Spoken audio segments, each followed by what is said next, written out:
花花糖笋堆堆里向谭爷爷撒娇，打包笋笋带去给荷叶。花花过去找荷叶，见荷叶睡得好香，没去打扰，走了。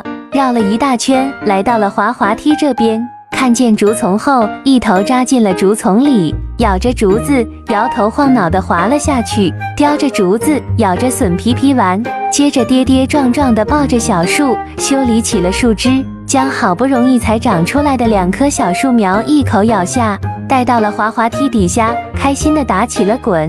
动静太大，把荷叶都吵醒了。花花赶紧凑上去邀请荷叶来玩。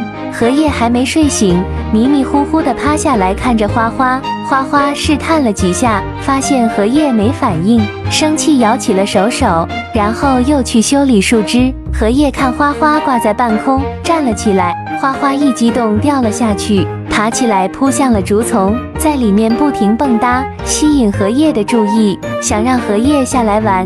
荷叶不来，他就自己找上去。谭爷爷来了，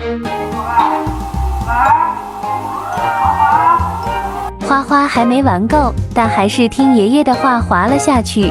荷叶还想睡觉，躺着打起了哈欠。花花咬着笋笋滚了几圈，又去找荷叶玩。荷叶埋头不动，任花花一顿抓，太投入了，连爷爷喊也不停。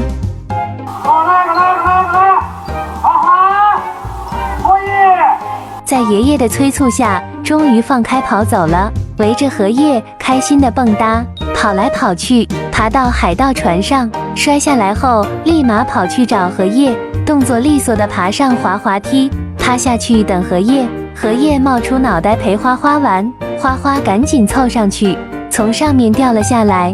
谭爷爷又喊了，花花带着笋笋打起了滚，埋头向爷爷撒娇。在爷爷的呼唤下，咬着笋笋走向了前台，踩到了笋笋，差点跌倒，继续摇起来，华丽转身，在地上打起了滚，一连滚了好几圈后，爬起来跑向荷叶，还是想要跟荷叶玩。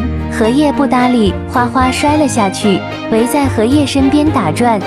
见荷叶还是不陪自己玩，又去咬着笋笋打滚，还打包笋笋去看荷叶。荷叶躲到了木架后面，花花带着笋笋过不去，只好放弃了。